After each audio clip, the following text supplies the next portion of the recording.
aqui tem algumas características que a gente pode ver oraculares também.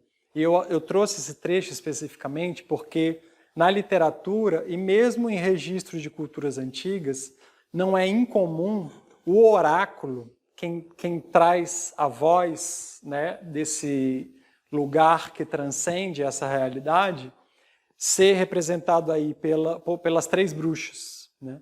E normalmente é uma criança, é uma mulher adulta e é uma senhora de mais idade. E aqui a representação do passado, do presente e do futuro. Esse oráculo, então, na forma da senhora, né, da mulher adulta e da criança, vai ser a representação do tempo. E ele pode ter acesso a todos esses momentos. Pode acessar coisas do passado e pode acessar coisas do futuro. E Shakespeare, ele traz, a primeira cena é as três bruxas falando entre si, como é que elas vão encontrar. Macbeth é um pouco diferente do que acontece aqui, né? Logo depois, na segunda cena, elas já encontram e elas falam praticamente o que eles falam aqui. Salve, Macbeth. E já saúdam ele como duque, né? E duque de 2 condados, não sei o que era na época. E saúdam Banquo. Só que Banquo, aí ela joga, né, o pomo dourado, né? Aqui há um veneno aí que preenche a alma de Macbeth de uma forma irreversível. Quando ele ouve esse oráculo, no primeiro momento ele fica muito feliz. Eu vou ser rei. E depois ele chega e fala com Lady Macbeth, né, a esposa dele, e conta. Só que depois eles começam a entrar numa paranoia. E eles falam, como é que isso vai acontecer? Quando vai acontecer? E eles começam a ser corrompidos completamente por essa predição. E eles começam uma trama de assassinatos. E, de fato, eles vão assassinando as pessoas e assumindo esses cargos, né?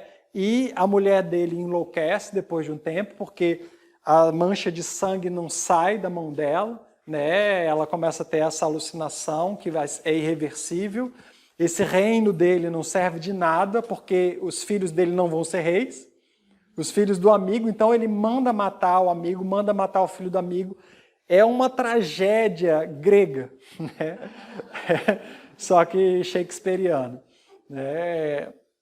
Ele é uma sequência de acontecimentos que começam. Então, assim, receber a informação de um oráculo nem sempre vai ser algo que vai trazer boas consequências, né? Principalmente quando você não está aberto para ouvir o que está sendo dito. Ninguém sabe o que poderia acontecer, até mesmo que aqui é uma história de ficção, mas isso acontece de fato. Muitas pessoas acabam entrando, a profecia autorrealizadora, que a gente chama, né? Recebe uma informação e faz de tudo para que ela aconteça, ou foge para que não aconteça, como Édipo, né? E nesse caso, ele estava aberto, obviamente, para ser rei, mas não para que os filhos dele não fossem rei. Isso poderia acontecer de diversas formas, né? A mulher dele poderia não ter filho, enfim, poderia acontecer um monte de coisa, mas ele enlouquece, né? Ele entra numa paranoia porque os filhos dele não vão ser rei, então de que vale ser rei? Se a glória de ser rei é continuar o seu reinado a partir de seus filhos. Isso era uma grande coisa na época da monarquia, né? A gente ouve aí, historicamente, mesmo de diversos fatos, de tantas coisas que foram feitas para se ter um filho, né, que pudesse ser rei. E aí é uma grande tragédia também, Macbeth, mas que começa, né, a primeira cena é com um oráculo. E aí, de novo, a forma ambígua, né, que é passada a mensagem, não fala como que vai acontecer. O oráculo tem essa característica, né? É quase como se essa mensagem que vem desse outro lugar não é uma mensagem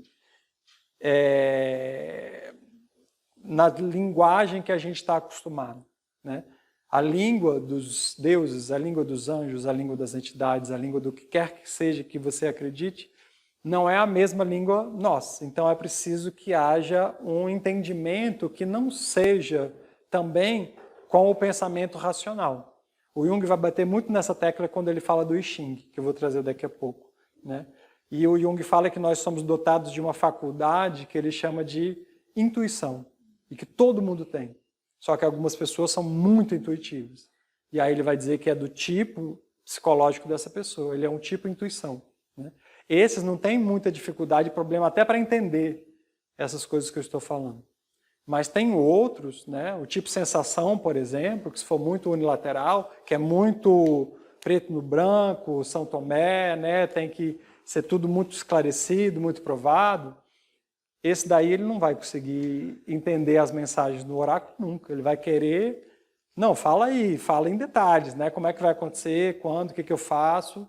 E não é a forma do oráculo falar. Agora, intuitivamente, você, quando recebe uma mensagem do oráculo, você consegue entender, compreender, mas não é uma compreensão racional, né?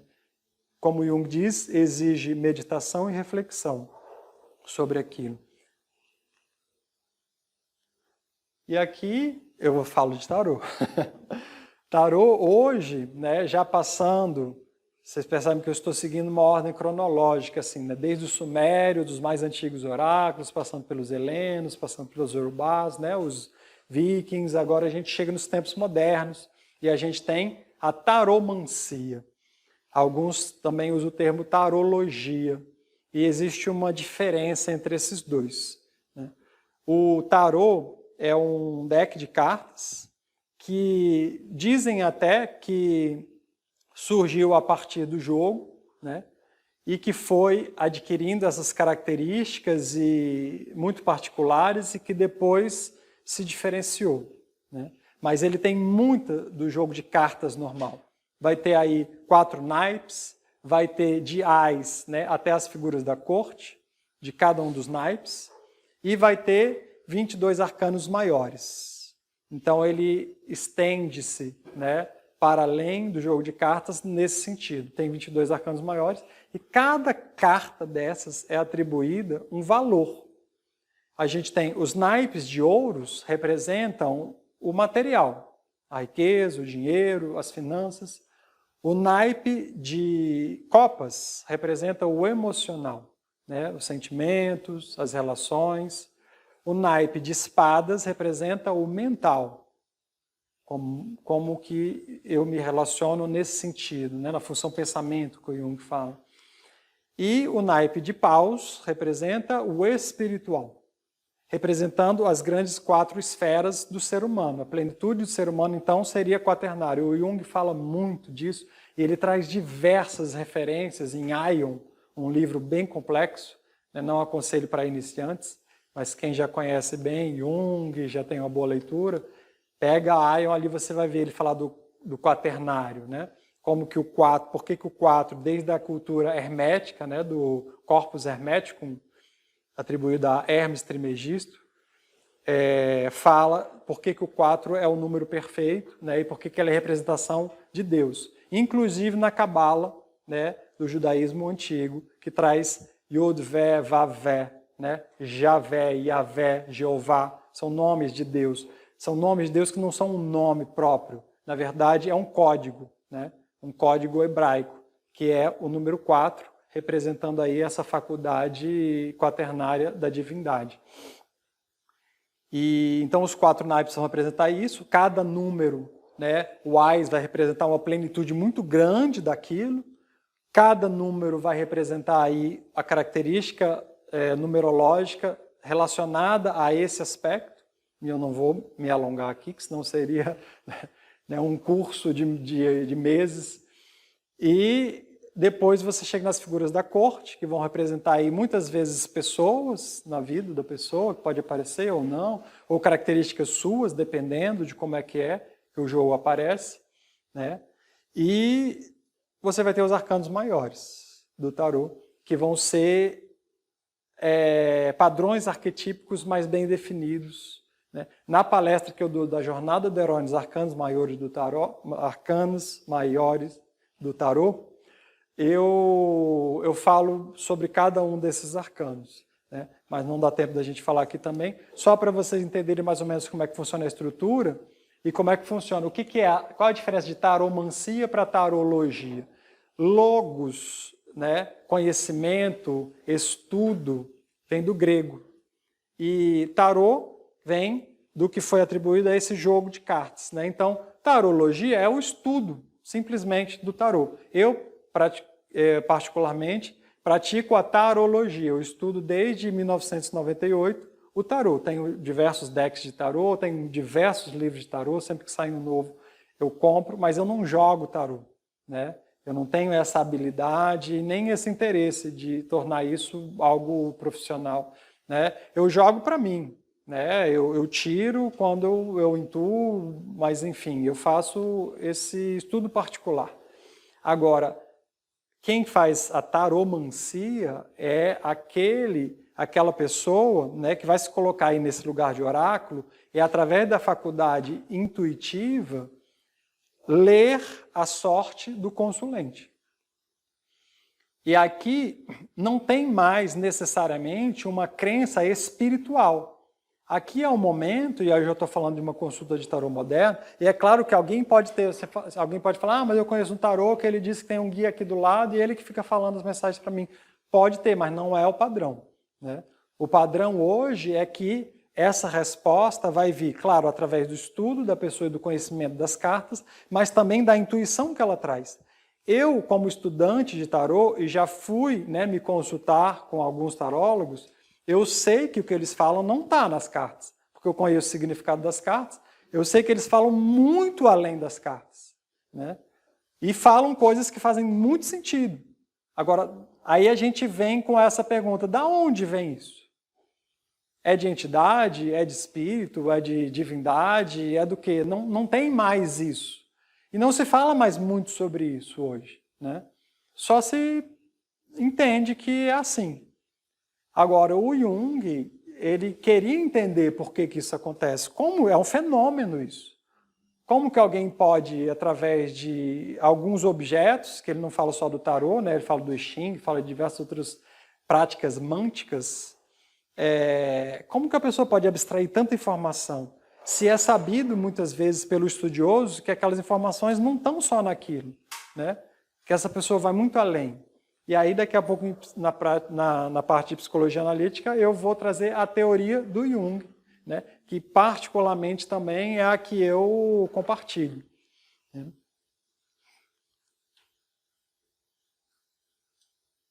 E aqui ele já traz uma característica que ele atribui ao inconsciente. Né?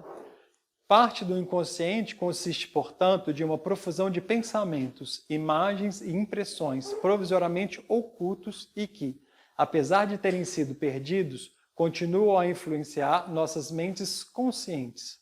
Um homem desatento ou distraído pode atravessar uma sala para buscar alguma coisa. Ele para, parecendo perplexo. Esqueceu o que buscava. Suas mãos tateiam pelos objetos de uma mesa como se fosse um sonâmbulo. Não se lembra do seu objetivo inicial, mas ainda se deixa inconscientemente guiar por ele. Percebe, então, o que ele queria. Foi o seu inconsciente que o ajudou a se lembrar. E aqui a gente vê uma característica que o Jung usa muito. Ele fala do inconsciente como se fosse uma entidade, né? Então, o inconsciente me mandou esse sonho. O inconsciente me ajudou a chegar até esse lugar. O inconsciente também fez constelar aí questões sombrias que sabotaram o que eu estava querendo fazer. Né? Não quero passar a ideia aqui que o inconsciente só é um lugar de coisas boas. Tá? Freud tinha uma visão muito negativa do inconsciente, mas o Jung não tinha essa visão. Né? O Jung ele traz também esses aspectos negativos, que ele vai explicar a partir dos complexos, não vai dar tempo, nem é o objetivo da palestra aqui eu falar sobre isso, mas os arquétipos têm uma característica luminosa, e dali você pode absorver, né, inconscientemente conteúdos que você vai manifestar. Né? Tá gravando? E aí a gente tem a astrologia também, né? Que alguns podem até argumentar, a astrologia não é um horóscopo, não é um oráculo, né, é diferente, isso e aquilo, nem vou entrar nesse mérito, mas o mesmo processo acontece aqui. Eu, particularmente, também fiz um curso de astrologia para entender o que são as bases teóricas da astrologia e entender mais ou menos como é que funciona. E, mais uma vez, eu tive essa mesma percepção. O que você aprende ali no curso de astrologia não explica como que um tarólogo... Eu fui uma vez num tarólogo que ele olhou o meu mapa, ele bateu o olho e ele falou 4 horas seguidas sem parar. O cara é uma metralhadora de palavras. E na época foi interessante, que a gente grava, né, normalmente essas consultas. E na época eu falei, tá, legal, algumas coisas bateram, não sei o que e tal, né, beleza. 10 anos depois, eu ouvi essa consulta. E eu vi o tanto de coisas que ele falou que ainda iam acontecer e que eu não estava percebendo ainda, que não estava no meu campo da minha atenção, da minha consciência. Ele falou um monte de coisa, mas assim, não é passou raspando e eu posso forçar a barra. Ele falou coisas específicas que não estavam nem no meu plano ainda. Onde estava isso? Da onde ele tirou? É a mesma faculdade que a gente está vendo, né? Ele não está, e eu sei que ele não tem assim, uma configuração astrológica que vai dizer se você vai viajar para um lugar, por exemplo. Não tem essa assertividade. Mas tem os tarólogos que são tão afinados com a intuição na hora dele ver o mapa que ele capta um campo que vem informações para ele que ele passa, né? E é muito impressionante isso. De novo, é um fenômeno, né, que, mais uma vez, o Jung foi investigar. Ele não fala muito sobre os livros, o livro que ele mais vai falar sobre astrologia, inclusive ele traz um experimento que ele faz com a astrologia, que é a sincronicidade, é um livrinho, né, chamado Sincronicidade, onde um dos capítulos é um experimento astrológico, que o Jung faz com um monte de astrólogos de Zurique, alguns até de fora de Zurique. Ele pede informações, ele coleta dados e ele chega a algumas conclusões interessantes. E ele o tempo todo está se fazendo essa pergunta, da onde vem esse conhecimento, da onde vem essas informações, né? Como ele vai trazer ali, paralelamente, a astrologia e o I Ching. Da onde vêm essas informações do I Ching, né? E aí aqui eu vou trazer só mesmo para citar que existem várias outras práticas, né? E dessa aqui mesmo eu não sei praticamente nada. Quiromancia é a arte de ler a sorte, o futuro, através das linhas das mãos, né? E é sempre assim, sempre tem um conteúdo teórico específico, então você pode fazer a quirologia, você pode estudar para que, essa é a linha da vida, quase todo mundo sabe isso, né? E para por aí. Mas tem toda uma ciência que, né, estuda esses traços e que percebem alguns padrões. Mas, de novo, se você for numa quiromante, ela vai falar um monte de coisas que não estão nessas linhas, né? E até mais recente ficou mais famoso aqui, embora isso seja milenar, essa prática, a cafeomancia, né? Você tomar o café e depois observar a borra e as formas que aparecem ali, você contar uma história, né? Contam uma história sobre você. E aí a gente entra na psicologia analítica propriamente dita. E então eu trouxe aqui uma visão de entendimento, né, de que o oráculo pode ser a voz da divindade. Trouxe um entendimento de que essa divindade também pode ser manifesta na forma de entidades. Em alguns casos, pode ser entendido também como espíritos, né? Quem é da crença e da religião espírita, né? Quem tem essa vivência, vai entender muitas vezes que isso, não, são pessoas desencarnadas, pessoas que já morreram, que têm uma visão mais ampla que nós aqui, porque conseguem ver além da visão material do olho e conseguem trazer essas informações. né? Então vão atribuir a espíritos. O Jung propõe uma outra visão, né? Uma visão psicológica, mesmo que ele entende que para falar disso ele vai ter que falar de parapsicologia, é um termo que ele usa muito, né? E no livro Sincronicidade, ele foi bastante ousado porque ele vai trazer vários experimentos e ele vai falar de várias pessoas que não estão propriamente ditas na área científica, né, aceita por todo mundo da época. O Jung é muito controverso em diversos aspectos, muitas pessoas o atacam muito fortemente, atacavam na época e continuam atacando ainda hoje, né, por ele ter trazido conteúdos, falado coisas que os filósofos falavam, né, que os alquimistas falavam, que pessoas de outras áreas do conhecimento falavam, né? Mas ele falava, são fenômenos que eu particularmente não consigo fechar os olhos. Eu tenho que pensar sobre isso. Isso está acontecendo porque ele critica o behaviorismo, por exemplo, que começava na época, já um pouco depois dele, que fala assim, tá, mas então, para tudo funcionar no behaviorismo, você tem que todo o mundo que não é possível de se testar, eu ignoro e finjo que ele não existe. Mas como assim? Não é nem que você não acredita, você finge, porque tem coisas que não dá nem para não acreditar, ou assim, ah não, isso daqui a gente não pode falar sobre, então é como se não existisse. Tá, então já é incompleto por si, já vai ser falho em diversos aspectos, né? E várias abordagens, segundo Jung, pecam por esse sentido, por deixar alguma parte muito importante do ser humano, normalmente essas partes atribuídas aí, né, à função intuição, né, a questões parapsicológicas, no termo dele, e que ele não vai fechar os olhos, que ele escolhe voluntariosamente estudar, mesmo que tenha custado assim a psicologia analítica não ter entrado para a academia tão forte como foi a psicanálise. Porque Freud fez exatamente isso. Freud falou, tá, Jung, em cartas a gente vê, em conversas, né, nas biografias do Jung, do Freud, fala, tá, Jung, isso acontece e tal, a gente está vendo, Freud era muito interessado por fenômenos, né, parapsicológicos também. Você fala, mas isso daqui a gente não pode falar, né, vamos deixar isso de lado, não vamos falar sobre isso, isso não é científico, nunca vai ser, não tem como ser provado e tal. E o Jung fala, talvez ainda não descobriram métodos para se provar, mas um dia vão provar. Um dia vão ter talvez ferramentas, um dia vão ter talvez acessórios, né, que vão conseguir. Assim como há um tempo atrás falar de energia elétrica era algo místico.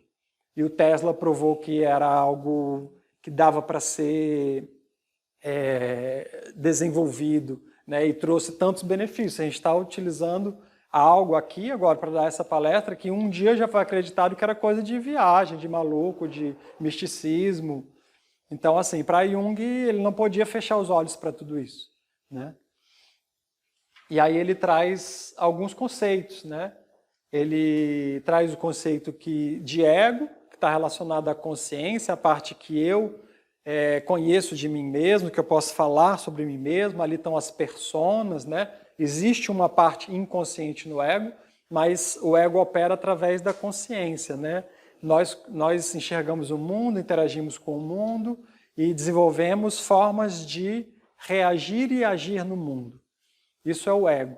Então, quando você pergunta para alguém, o que você gosta, de onde você veio, quem você é, as respostas que você vai dar vêm do ego, né? Só que, para Jung, isso é só uma parte. O ser humano, a maior parte dele, inclusive, vem de outra instância psíquica, que ele chama de inconsciente. E o inconsciente é multifacetado, né? Tem um livrinho chamado 1925, Seminário sobre Psicologia Analítica, da editora Vozes, onde ele traz um gráfico que mostra ali o inconsciente pessoal sendo uma pontinha do iceberg, né, e várias camadas atrás do inconsciente. Ele vai falar inconsciente pessoal, inconsciente familiar, e toda a sistêmica familiar, né, de onde você nasceu, quem são seus pais, quem são seus irmãos, como é a estrutura, como é que é. Tudo isso o inconsciente vai estar ajudando a formar o seu inconsciente pessoal. Além disso, essa família está inserida em que cidade? Tem o inconsciente coletivo, aí a gente vai passando para inconscientes coletivos. Tem camadas no inconsciente coletivo que muitas vezes não é dita. Eu vejo até mesmo por professores. Isso é preciso ser falado, né? Tem o inconsciente coletivo familiar, o inconsciente coletivo cultural, né? O inconsciente coletivo de uma espécie. Enquanto seres humanos, nós temos um inconsciente coletivo. E na base de tudo isso estão o que o Jung vai denominar de arquétipos, né? E o arquétipo da totalidade ele chama de si mesmo, de self, né? O self, então, seria o arquétipo da totalidade. Ele pode se manifestar de infinitas formas, né? E o Jung acredita, inclusive, que a nossa vida é direcionada por uma força que nos impulsiona para um objetivo, um telos. Daí o nome de teleologia, não é teologia, né? É teleologia. Há uma teleologia na psicologia analítica. Para Jung, você não nasce só para reagir ao mundo. Aqui ele vai diametralmente oposto à filosofia de Albert Camus, que eu já trouxe em alguns outros momentos, que traz a filosofia do absurdo, né? Ou o absurdismo.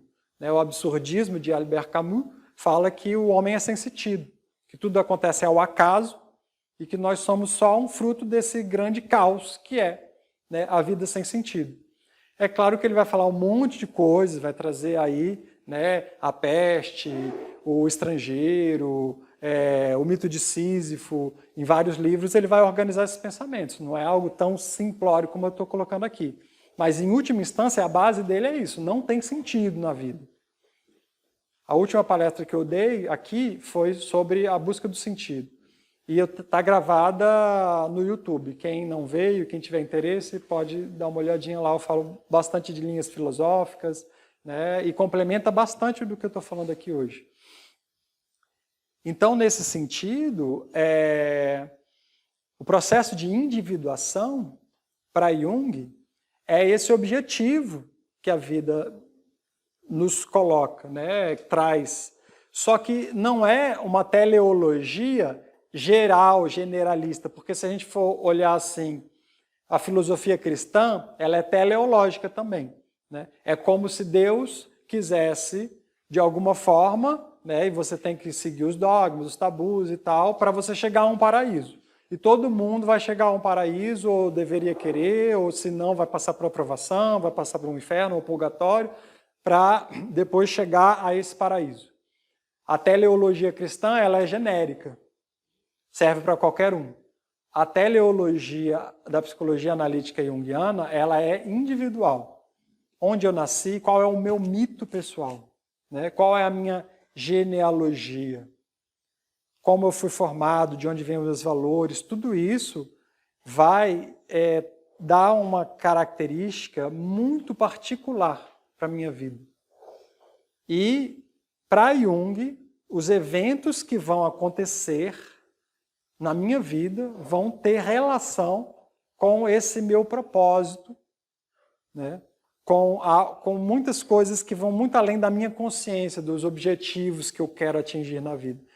E, para Jung, isso explicaria por que às vezes o oráculo fala que todos os caminhos estão abertos, né, e que tudo acontece de forma fluida na sua vida, quando você está bem encaixado no seu mito pessoal, ou porque, para alguns, tudo está fechado, nada dá certo. Tudo que ele tenta não vai para frente. É como se esse indivíduo não tivesse alinhado, afinado com esse arquétipo da totalidade, que é o si mesmo, né? Esse eixo ego-self está desequilibrado.